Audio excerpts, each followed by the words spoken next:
A woman plans the perfect wedding, a loyal cat who's been by her side through it all. A day meant for celebration takes an unexpected turn, a bond of love that transcends the ordinary. Hazel Davis stood in front of the full-length mirror in her childhood bedroom, stunned by the unfamiliar reflection staring back at her. The ivory wedding gown, a vision she'd nurtured since childhood, molded perfectly to her figure. Her auburn hair cascaded in effortless waves beneath the delicate veil, framing her face with an elegance she'd always dreamed of. It was the picture of perfection, everything she had meticulously crafted over the last 16 months. Almost everything. Outside the doorway, Finn, her steadfast feline companion, stood resolutely in her path. His gaze, intense and piercing, examined her with a focus that was rare for him. At 13, he had long outgrown the role of a simple pet. He had been her unwavering support through high school, college, and into adulthood. She had discovered him as a vulnerable kitten, left alone on the streets, and in return, he had given her a loyalty that words could hardly capture. Together, they shared a silent, profound connection that had endured through the years, unaffected by the passage of time or the challenges life had thrown their way. Hazel turned her head, the fabric of her dress catching the sunlight that streamed through the window. What do you think, Finn? She asked, a playful smile tugging at her lips. Is he the one for me? At the sound of her fiancé's name, Finn's ears flicked, though his body stayed eerily still. Normally, he would nudge her or paw the ground whenever Brian's name came up. After all, the man had earned his trust over the past 3 years. But today, something in his demeanor was off, as if he sensed a shift in the air. Just then, Hazel's mother, Cindy, entered the room. Sweetheart, the makeup artist is here. Are you ready? Hazel glanced at her reflection one final time before moving toward Finn, where she softly stroked behind his ears. Come on, boy. Let's go make me a bride. Finn shifted slowly, the faint creak of his joints echoing in the quiet room, a reminder of the years that had passed. Hazel felt a familiar ache in her chest, the weight of time pressing gently on her heart. He wasn't the vibrant, playful kitten he had once been, racing around with boundless energy. But he was still the same loyal companion who had been by her side through so much. His fur, once thick and glossy, had grown thinner, with gray patches starting to show around his muzzle. Hazel had insisted on including him in the wedding ceremony, even though her mother had voiced her concerns about the disruption. But Brian, seeing how much Finn meant to her, had readily agreed, understanding the significance. Together they had carefully chosen a special saddle pad for him, soft and plush with a tiny, tasteful bow pinned to the side, a perfect small detail that made the moment feel even more special. The following 2 hours flew by in a blur of bustling activity. Bridesmaids in soft blue dresses moved through the house, while hair and makeup artists chatted eagerly, and Hazel's mother hurried about, her heels clicking as she worked closely with the wedding planner. Amidst the organized chaos, Hazel couldn't help but notice how much quieter Finn seemed, his usual energy replaced by a calm, almost wistful demeanor. Is he feeling all right? Rose, Hazel's maid of honor and best friend since middle school, asked as they prepared to leave for the church. He looks exhausted for some reason. Hazel's brow furrowed as she gently stroked Finn's side. I think he's just reacting to all the excitement. You know how attuned he is to these things. But beneath her words, a nagging feeling told her it was more than just the hustle and bustle. Finn had seemed off for the past few days, eating less, moving sluggishly, and preferring to rest more often. She had planned to take him to the vet, but with the whirlwind of wedding preparations, time had slipped away from her. We should go now. Cindy said. The photographer wants to get some photos before the wedding begins, and we might be stuck in traffic. Hazel nodded, gathering her gown. Let's go, Finn. The drive to the historic St. Paul's Church was short, but Hazel's stomach was in knots the entire way. Not from wedding jitters. She had no doubts about Brian. It was from worry about Finn. He had been unusually clingy during the car ride, resting his head on her lap, despite usually being calm and well-behaved in the car. They reached the church with an hour to go before the ceremony. The photographer was already busy in the church garden, making the most of the ideal late September weather. The soft golden light streamed through the shifting leaves, casting a dreamlike glow that matched Hazel's vision perfectly. I'll take some photos of the bride alone first. The photographer suggested. Out of nowhere, Finn, who had been calmly sitting next to Hazel's father, Frank, stood up. In an instant, he walked over to Hazel and positioned himself directly in front of her, effectively blocking the photographer's shot. Hazel gently said, Buddy, come on. trying to guide him away. But Finn wouldn't budge. He didn't act aggressively. Instead, he remained still, his broad form resting against her legs as he looked up at her with a soft, meaningful stare. Finn, come here, boy. Hazel's father called, patting his leg. Nothing. Maybe he needs to go for a walk. Rose offered, extending her hand toward Finn's lead rope. However, as she drew closer, Finn shifted abruptly, almost causing her to stumble. Hazel swiftly regained her footing, lowering herself gently in her wedding dress as she locked eyes with him. It was then that she observed something she hadn't noticed before. His breath was shallower and his legs were trembling, a sign she hadn't seen earlier. Hazel, we need to get these photos done. Her mother said, a note of frustration creeping into her voice. The guests will be arriving soon. But Hazel barely heard her.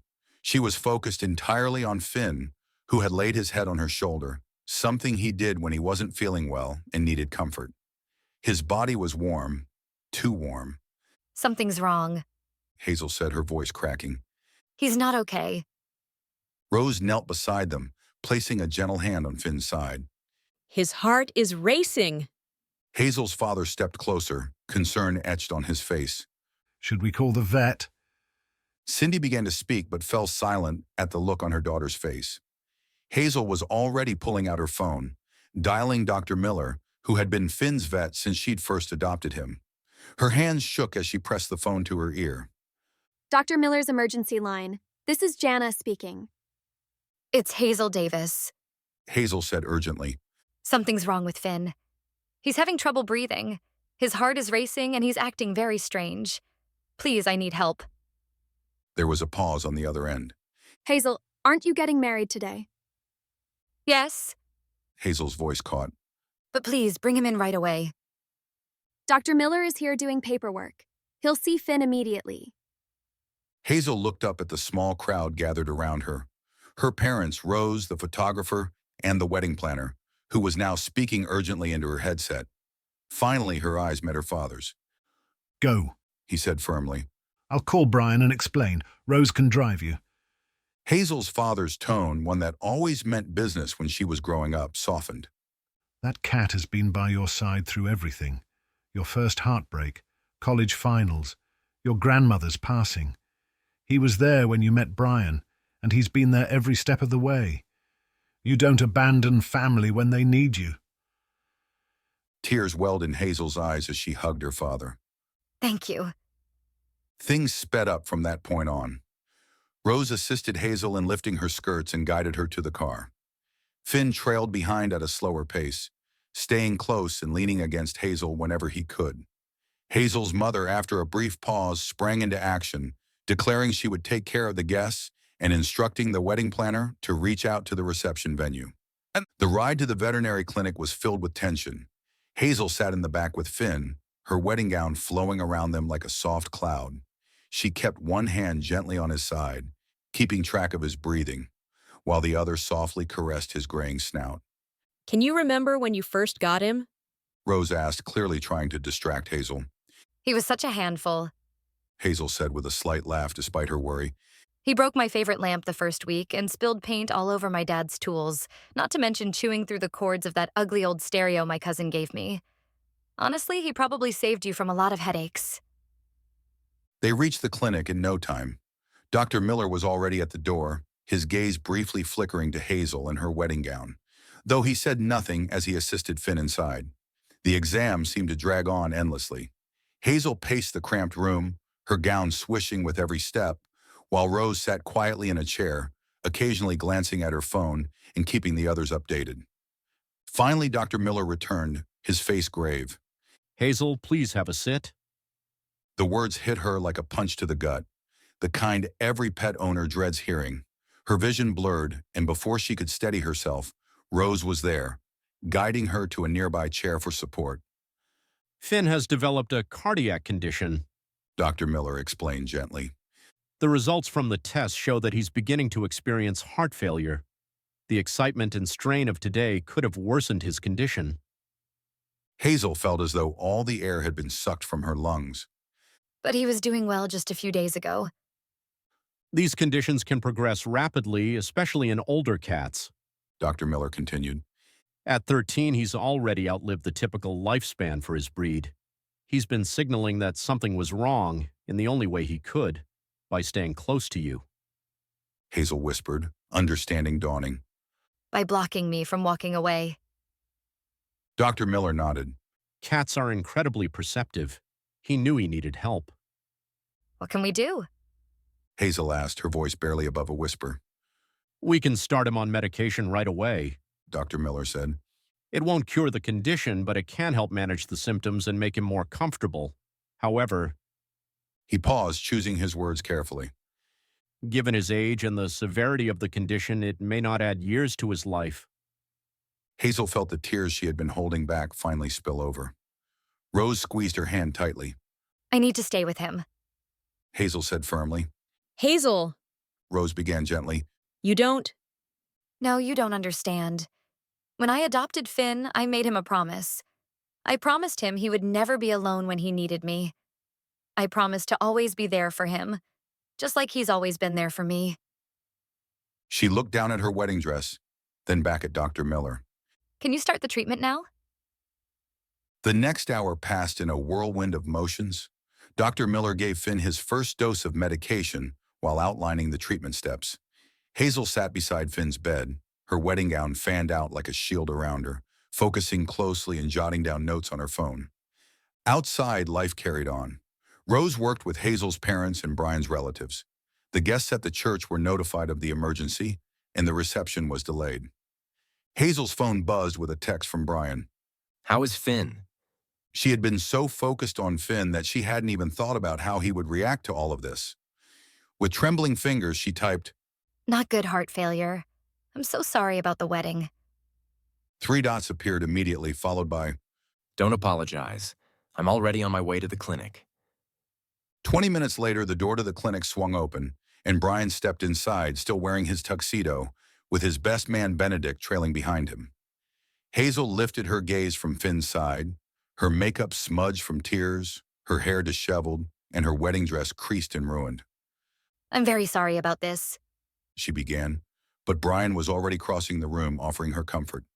Hey, He said softly, wiping a tear from her cheek.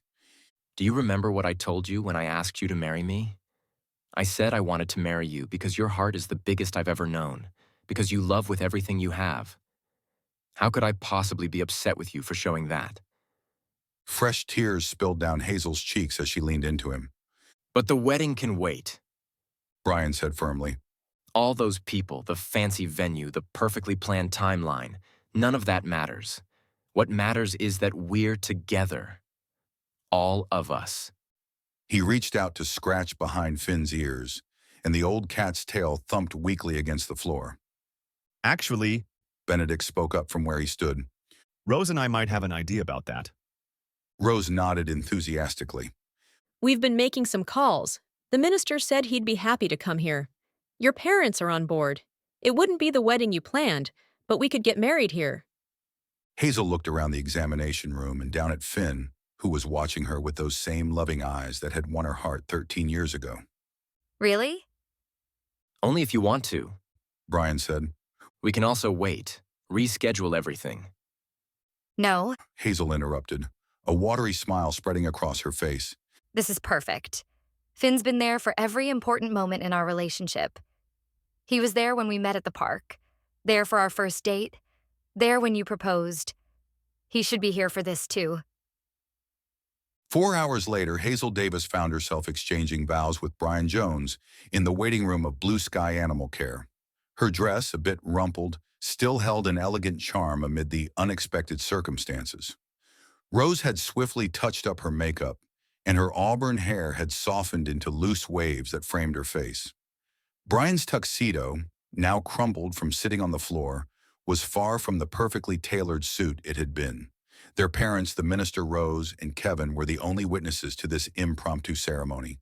Finn, looking sharp in his bow tie collar and freshly placed lei, rested peacefully at their feet, watching as they spoke their vows. Dr. Miller and his team lingered by the doorway, wiping away their tears, as the minister declared them married. When Brian kissed Hazel, Finn, ever the keen observer, lifted his head slightly and gave a soft nicker of approval, causing a wave of laughter to ripple through the room, accompanied by tear-filled smiles. That evening, instead of the joyous celebration they had planned, Brian sat on the floor of their apartment, still in his wedding attire, with Finn resting between them. The room, usually filled with laughter and music on a day like this, now had a quiet, serene atmosphere. They shared a simple meal of pizza and salad, the once excited evening now peaceful in its own way. As they ate, they took turns offering Finn small pieces of chicken and carrot, the only treats Dr. Miller had approved. His steady, rhythmic breathing as he lay between them offered a sense of calm amid the uncertainty. The muted glow of the lamp above created a soft ambiance, the kind that only happens when life has slowed down and you're surrounded by those who matter most. For the first time that day, there was no rush, no wedding schedule, just the comfort of each other's company. They shared stories and reflections about their day, the unexpected turns, the beauty of the ceremony, and the overwhelming love they felt for one another. Despite everything that had happened, they found peace in these small, meaningful moments with Finn. It was a reminder that sometimes life's most precious memories were created not in grand celebrations, but in these quiet, shared moments of love and care. You know, Brian said, watching as Finn gently took a piece of apple from Hazel's fingers. when I first met you at the park that day, I knew Finn was part of the package deal. I just didn't realize he'd end up teaching me so much about love. Hazel looked at her new husband curiously. What do you mean? Take today, for example. You had this flawless wedding all planned out, everything exactly as you envisioned, but none of that mattered. You didn't think twice. That's true love, the kind that doesn't keep score, the kind that shows up no matter what. That's the foundation I want for our marriage. Hazel leaned over to kiss him, careful not to disturb Finn, who had drifted off to sleep between them. When did you get so wise? I learned from the best. Brian smiled, nodding at Finn. He's been showing us how to love unconditionally all along. The months that followed were a mix of bittersweet moments and challenges. Finn had both good days and difficult ones. Although the medication helped alleviate some of his discomfort, it couldn't prevent the steady decline of his health. Hazel and Brian adapted their lives around his needs, taking turns staying home when he was too fatigued to be alone, savoring the better days with slow walks in the garden where they had shared many memories and comforting him through the tougher times. Despite everything, Finn remained gentle and affectionate. He still made his way to greet them at the door, even if he could only lift his head instead of walking over. He insisted on sleeping near their feet and still gave them those pleading eyes whenever he wanted a treat, showing his love in the small moments that meant the most. On a peaceful evening in early spring, nearly 8 months after the wedding, Finn made it clear that it was time. He had enjoyed a good day, eating well, basking in the sunshine in the backyard, and even playing with his favorite toy. But as night fell, he became unsettled, moving between Hazel and Brian, as if seeking reassurance that they were both there. They reached out to Dr. Miller, who came to their home. In the calm of their living room, with Finn's head resting in Hazel's lap and Brian's hands gently caressing his back, they said their final farewells to the devoted friend who had given them so much. Hazel whispered softly in Finn's ear as he peacefully passed. Thank you for everything. For being my protector, my companion, for guiding me to Brian, for showing us the true meaning of love. That evening, while browsing through photos from their unique wedding day, Hazel lingered on one that Rose had taken without their awareness. In the picture, Hazel and Brian were reciting their vows. They weren't focused on each other or the officiant, but instead, both were gazing down at Finn, who was looking up at them with an expression of complete love in his eyes. It was a moment that captured everything, more than just a simple photograph. It held within it the depth of their bond, the love they shared not only for each other but for their loyal companion, Finn. The photograph was a poignant reminder of how much Finn had been a part of their journey. He wasn't just a pet, he was family. His unwavering presence on their wedding day, despite the chaos and uncertainty surrounding them, symbolized the steadfastness of their love for one another. Finn had always been there, through the highs and lows, and his love had remained unconditional. That moment, frozen in time on the photograph, felt like a perfect encapsulation of the kind of love that Hazel and Brian had. It wasn't perfect, but it was real, deep, and enduring. He knew. Hazel said softly, tracing Finn's image with her finger. That day at the church, when he wouldn't let me walk down the aisle, he knew he was running out of time, and he wanted to make sure we understood what really mattered. Brian wrapped his arms around her.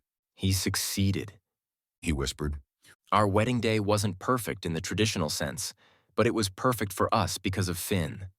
We started our marriage focused on what truly matters: love, commitment, and being there for each other, no matter what.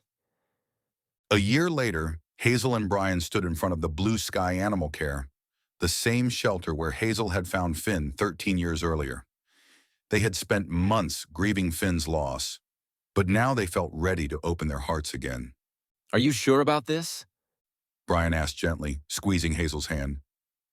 Hazel nodded, touching the locket around her neck that contained a small photo of Finn. He taught us so much about love.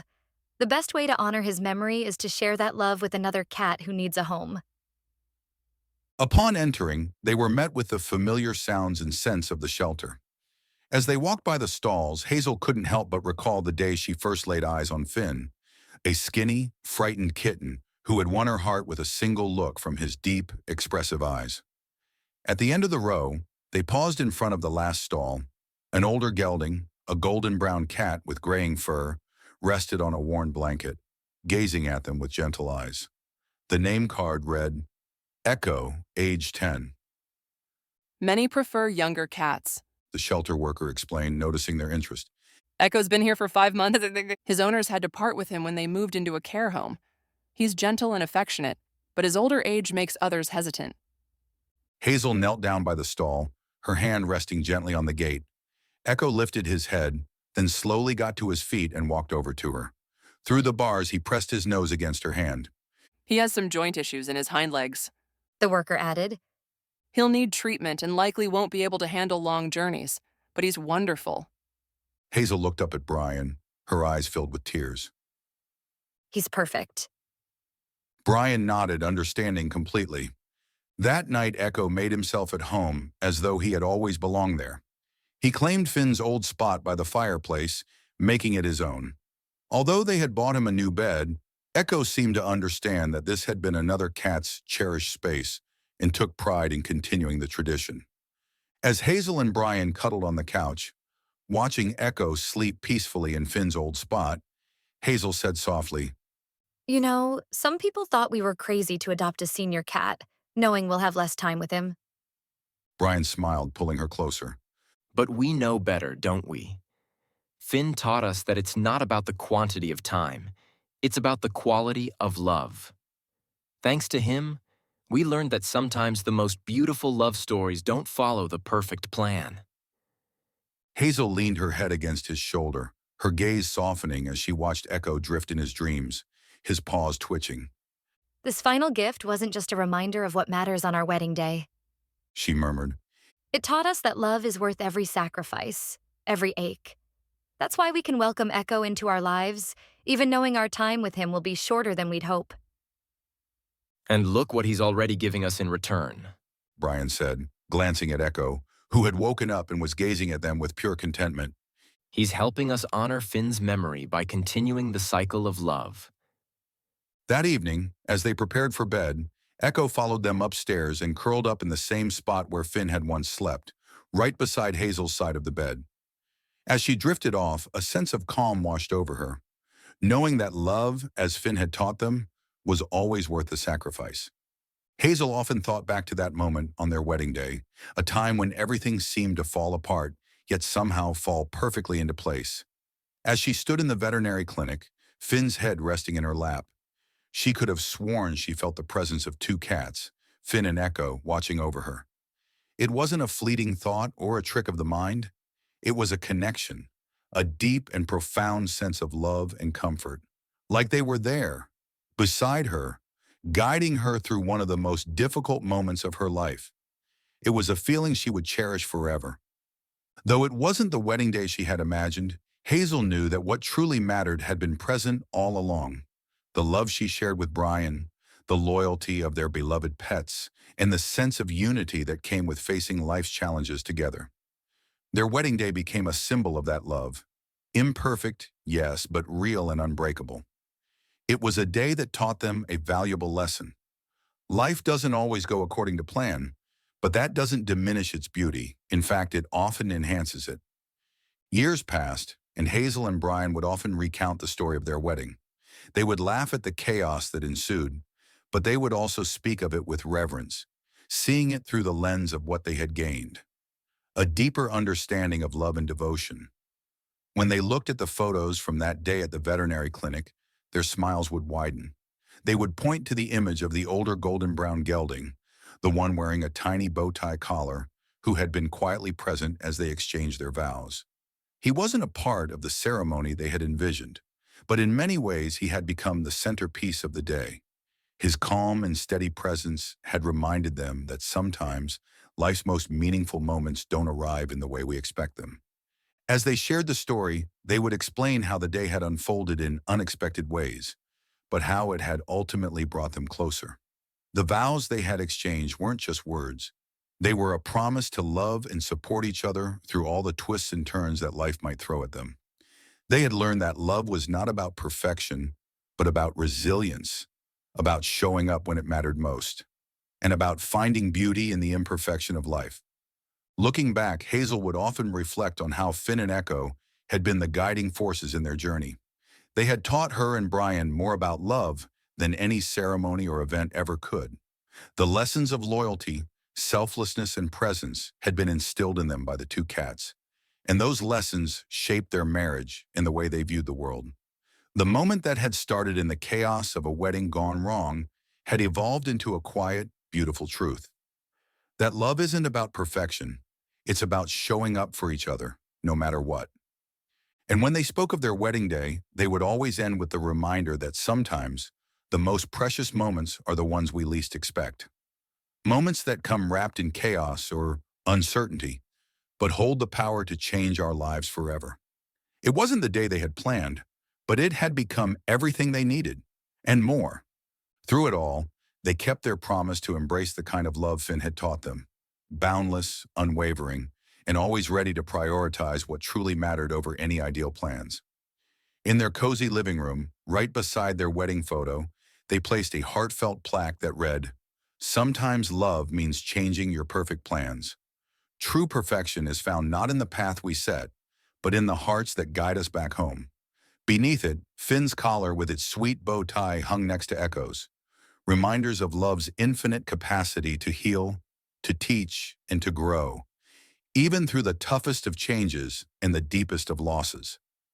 Every year, instead of marking the occasion with luxurious meals or grand celebrations, Hazel and Brian would go to the animal shelter, offering donations and spending time with the senior cats who, like Echo, were still hoping someone would look beyond their graying faces to the affection they had to offer. For that was Finn's most enduring gift, showing them that love in every shape was worth cherishing, worth making sacrifices for, and above all, worth giving, no matter what surprising forms it might take or how fleeting their time together might be. It was an early spring afternoon when Hazel and Brian made their way to the local animal shelter. The sun was shining brightly, casting a warm glow over the building as they pulled into the parking lot.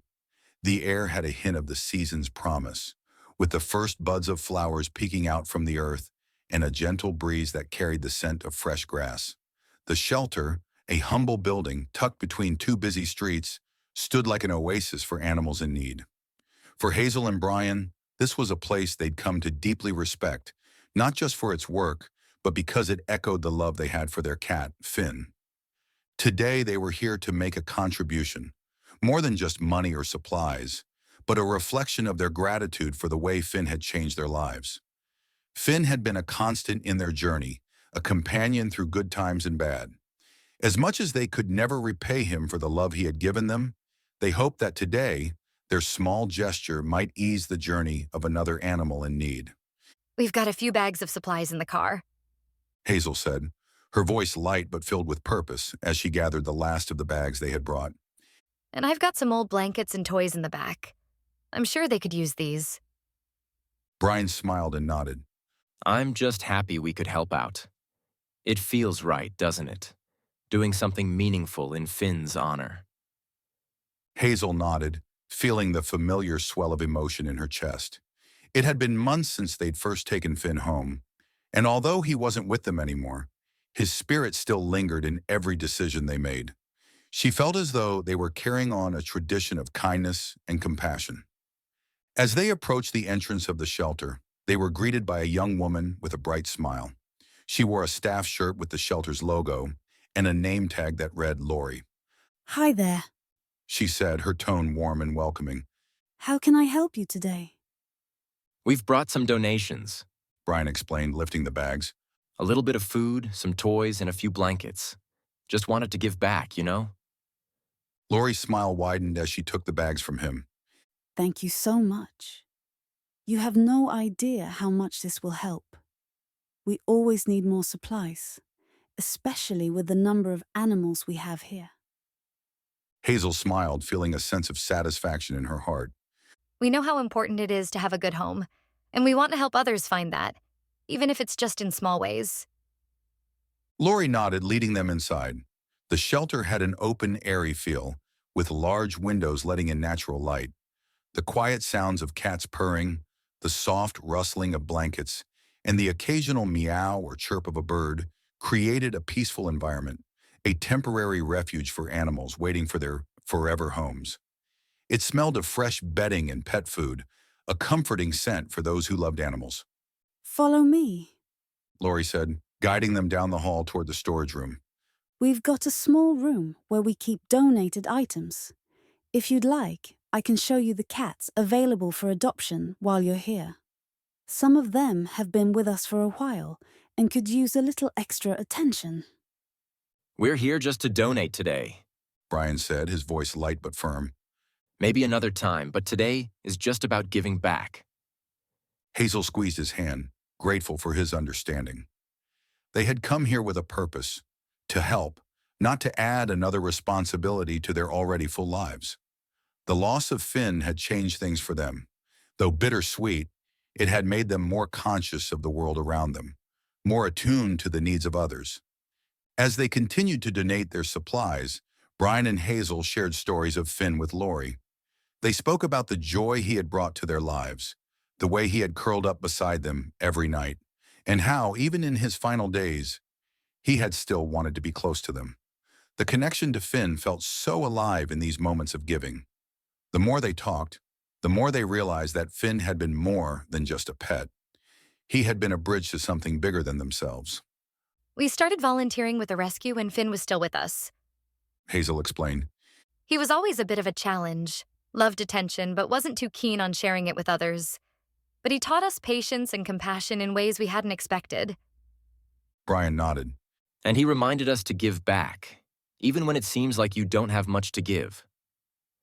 Lori listened with genuine interest, smiling as she heard the bond between the couple and their cat. That's beautiful. It's clear how much you loved him. And I'm sure he's watching over you in his own way. You've already given so much by helping out here today. As they finished placing the final bags on the shelves, Hazel felt a sense of peace wash over her. It wasn't just about the material donations. It was about the love and intention behind them. She and Brian had been blessed to have Finn in their lives, and now they were paying that blessing forward, making a small difference in the lives of other animals who needed care and love. They took a few more moments to pet the cats in the shelter, gently scratching behind ears, offering soft words of encouragement. The act of simply being present in their space, giving them a touch of kindness, felt meaningful. Before leaving, Lori handed them a thank you card with a picture of one of the shelter's cats on the front. Thank you for your generosity, she said with a warm smile. It truly makes a difference.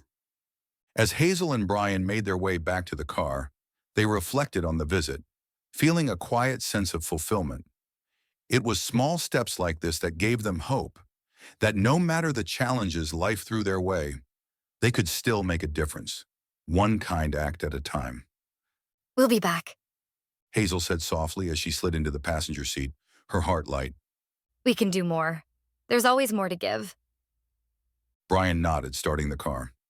We've got time, and we've got love. That's all it takes. As they drove away from the shelter, the evening sky painted with the colors of sunset, they knew that Finn's legacy would live on in every kind gesture, every animal they helped, and every heart they touched.